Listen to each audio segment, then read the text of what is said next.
Hello, everyone. I don't have a clever introduction for this one. Yeah, I'm here today to talk to you about one of my favorite books, Sense and Sensibility. You've probably read the title of this video. It's going to be In Defense of Sense and Sensibility. Um, if you are a parent or ever plan on becoming a parent, like you know the natural inclination parents have to defend their children.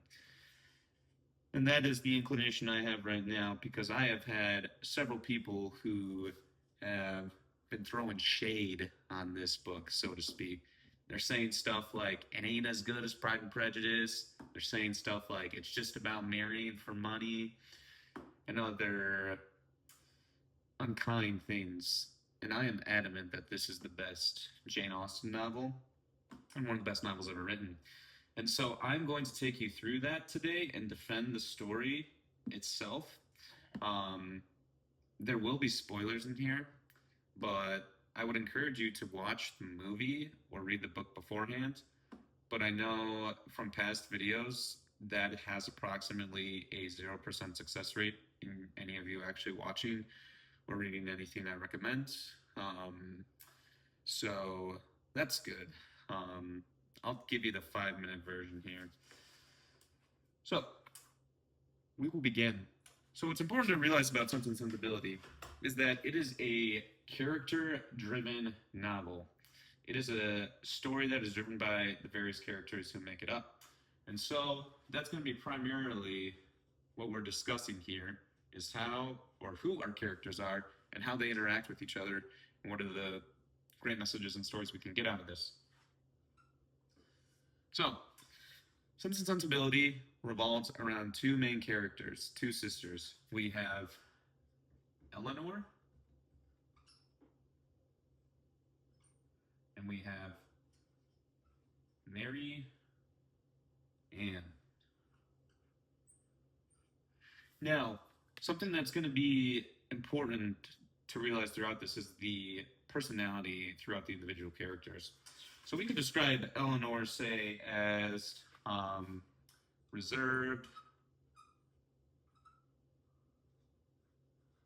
She's sensible. Perhaps we could say she has a quiet strength to her.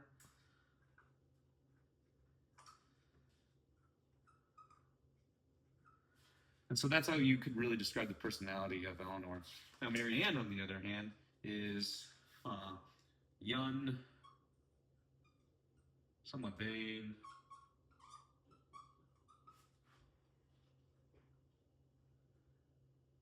idealistic. Particularly in terms of romance, Mary Ann is very much an idealist. So that's important for her character. We now have several male characters that we will be discussing because, like any great romance novel, you gotta have the women and then you gotta have the men. So, first one, we have a guy named Edward. Then we have a guy named Willoughby. Then we have a guy named Colonel Brandon. Now we can describe Edward as quiet, simple, admirable.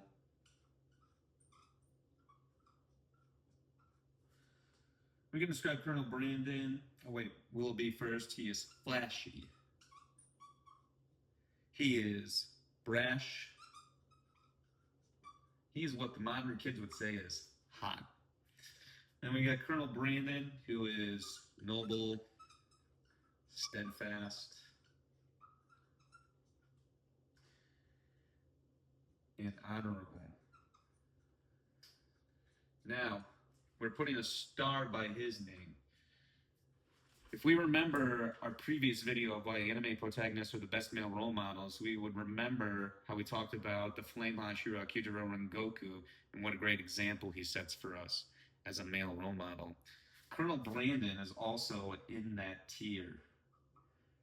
He's in that hierarchy of the elite. I want to be like Colonel Brandon. So, um, yeah. So those are your male characters. You have a female character named Fanny, who is the sister-in-law of these two girls. So these two have a brother that um, is married to Fanny. Fanny can be described as pretentious. I don't know how to spell pretentious. Good thing I have it written down on this paper. Arrogant and manipulative. In the English language, there's five other words that would also be apt to describe her, but the Bible tells me to not have any unwholesome talk come out of my mouth. So I will not use that word. But if you were to use just a singular word to summarize who she is, like the negative connotation of that word does fit it aptly, but again, I won't say it because it's bad. Next we have Lucy Steele. She can be described as cunning and socially dynamic.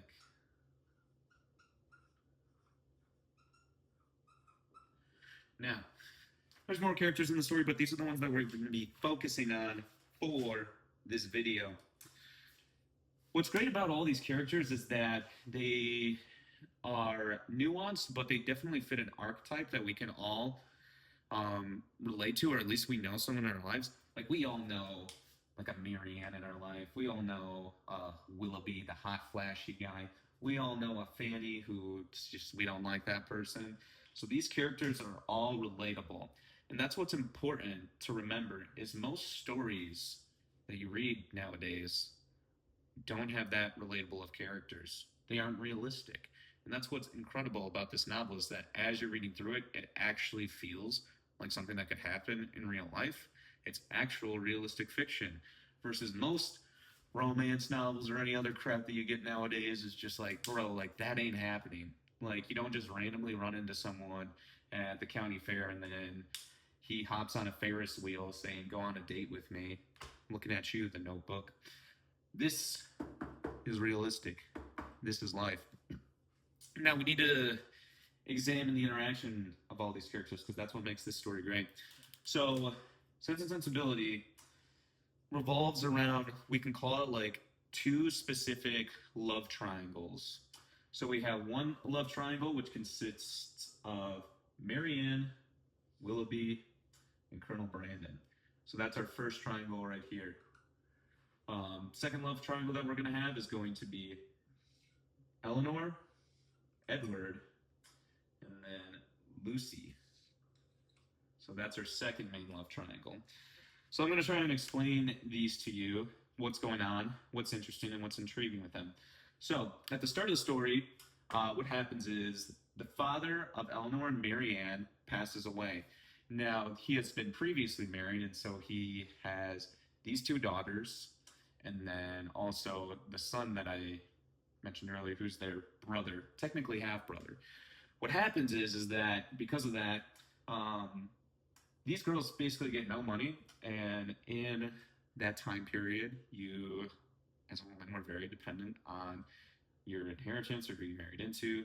That was life back then. It's part of the story.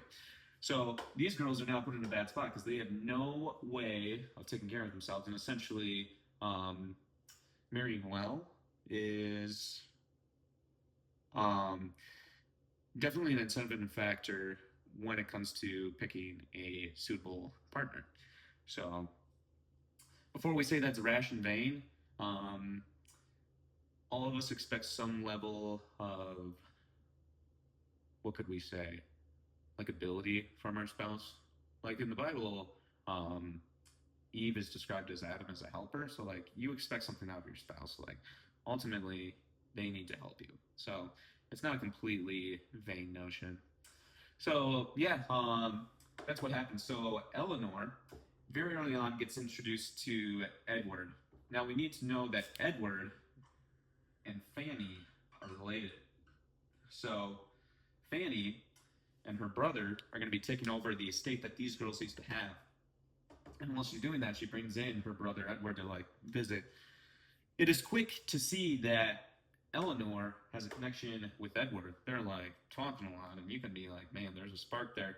But the problem is that Fanny um, is quick to tell the girls and their mother that Edward's inheritance and life vision have been really directed by his mother, and he has no choice but to marry well. Essentially saying that Eleanor, you have no shot because you aren't a person of status. And so this is an early interaction, and what happens is that these girls move out of this place, and then they go to this cottage somewhere else in England. Now, Eleanor hasn't given up on the idea that one day her and Edward can work out until she meets a new character named Miss Lucy Steele. Lucy Steele is introduced about, like, say, the halfway point of the novel. And Eleanor, having these previous interactions with Edward, then meets Lucy, befriends Lucy, and then in confidence, Lucy tells Eleanor that she has had a secret engagement with Edward for over 5 years. Now, this is kind of juicy because Eleanor is very much interested in Edward, and she can't let Lucy know that they have had interactions, and there's a larger bit of chemistry in there. So Eleanor's character basically has to take on this secret and the weight of the secret that, like, oh my gosh, the dude that I like is actually secretly engaged to someone. I haven't seen him since I moved. What's going on here? And so a large part of Eleanor's story is that she has to carry the weight of this burden, and Lucy continuously bringing up Edward and mentioning him. It's kind of what's something that's cool about the novel is that, like, Lucy never really says whether or not she knows that those two have some chemistry together. That's kind of left to the reader, so that's very interesting. So yeah, Eleanor has to keep this secret. And one of the criticisms of Eleanor given by Marianne throughout the novel is that Eleanor is just too reserved, too quiet. She doesn't show any sort of passion for anything. And there's some great lines in the book and the movie showing how if, like, as this continues to build and grow, Eleanor starts to eventually crack here and there, and you really see that there's a deeper sense to her outside of the reserved self, because she's trying to keep a lot of things together because her family's going through a traumatic time. The father just died. Now they're moving out to this random place. They don't have any future, so she's really trying to hold things together. So ultimately, though, what happens is that Lucy is a somewhat vain girl herself, and she ends up with Edward's brother, who's another person in the novel. We don't need to get into all the details of that. You can go read the book if you're actually interested. But ultimately, what happens in the end is that, for a moment, this family is told that there's now Miss Ferris, that she's married Mr. Ferris, and these girls immediately think, oh, she has married Edward. And so this is a huge downer at the end of the novel. You're like, oh no, this is awful. So much for a happy ending. And then these girls are at their house, and we're like at the, like, we're at like this point in the book. We don't got much left. And then Edward comes in, and then lo and behold, you get the bomb dropped on you that it wasn't Edward that Lucy married, but rather Edward's brother. And in the movie, like, Emma Thompson does an incredible job just showing the sheer, like, emotion that comes out when she finds out that truth. And it really is an incredible and a very beautiful scene. And through that, they end up being happily ever after. Now that he is free from the secret engagement, you learn that he made this when he was young and foolish, but he was too honorable to leave this engagement, and it wasn't until Lucy herself said, no, I'm going to go marry your brother instead, that Edward felt at peace to pursue Eleanor. So, yeah, that's our first love triangle, but that's not even our best love triangle, because we got Marianne, Willoughby, and Colonel Brandon. These are like three of my favorite characters in this novel. So what you need to know about Marianne is that she's like this 17-year-old girl, like, who's just so idealistic about the world, so romantic. She reads Shakespeare and she's just like, ah. And so her story really starts to develop after they move into this smaller cottage that they're in, and she meets these two characters, Colonel Brandon and Willoughby.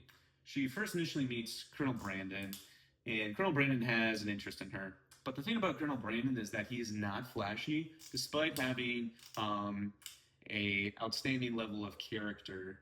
He, in fact, is overlooked by Marion because he doesn't have that flashiness to him.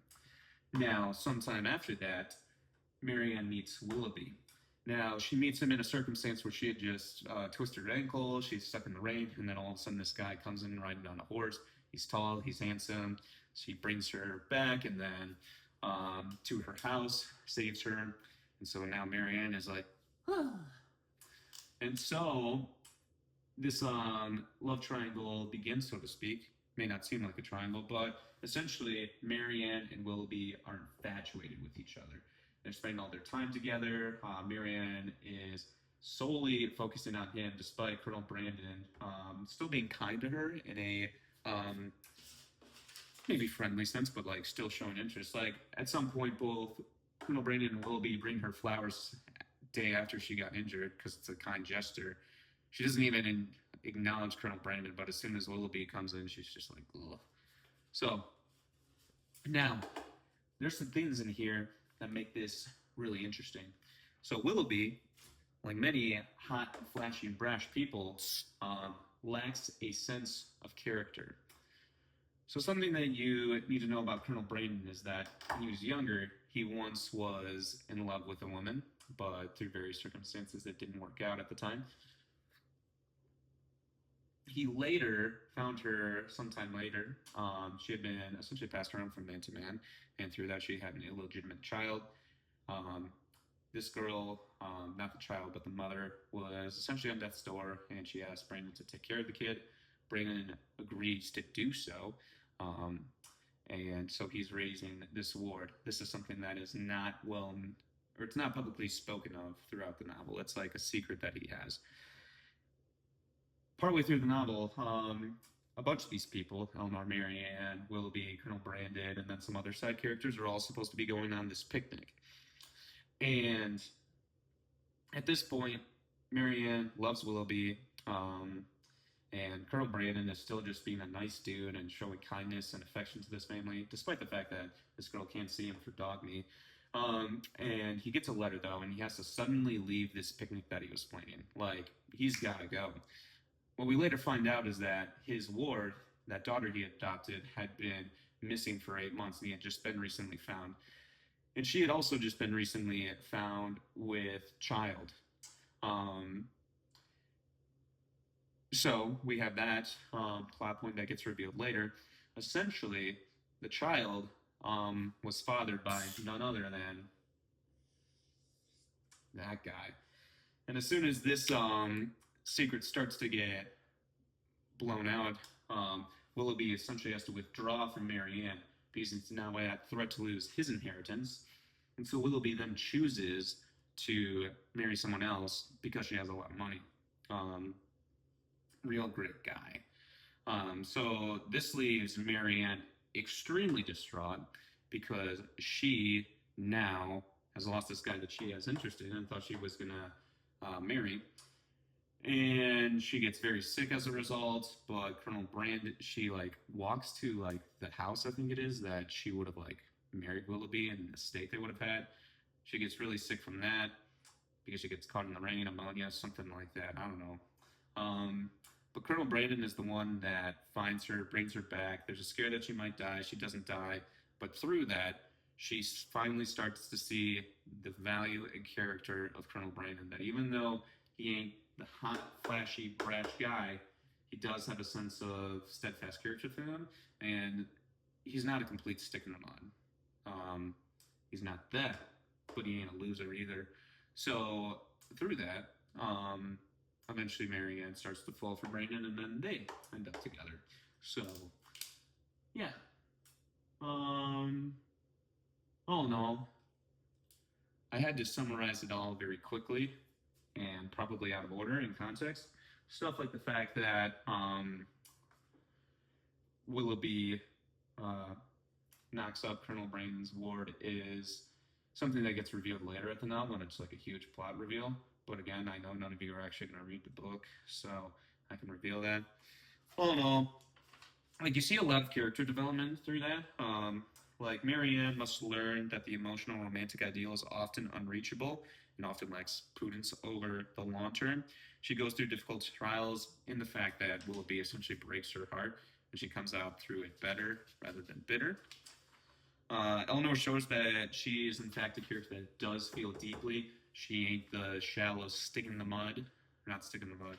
The shallow, not shallow, but just someone just has no emotion, is reserved, and it's just like, oh, there's not much depth to you. She shows that she does in fact have depth in heart, and her strength and conviction of character is rewarded. Uh, Similar with Colonel Brandon, he is a character of great character that also has a happy ending, and I think that perhaps is what I love most about this novel is that all of the characters of great character are eventually rewarded for their great character. That's a story that I like. Um, yeah, so the story is realistic. It hits home. It's something that we can all relate to. We all have like something we can relate to here. If you don't have something you can relate to in this story, you just haven't lived enough life yet, or life's gone too perfectly for you. So I'll pray that you have something enter into your life that will allow you to relate to Sense and Sensibility. With that, though, this ends my defense of Jane Austen's greatest novel and one of the greatest novels ever written. Um, if you are a young man, please go be like Colonel Brandon or Kyujiro Rengoku, the two role models that we have. Outside of that, thank you for taking time to watch this video. Um, I don't know if I have anything else to say. Like, subscribe, share this one with your friends. Hope you actually enjoyed this. So, take care.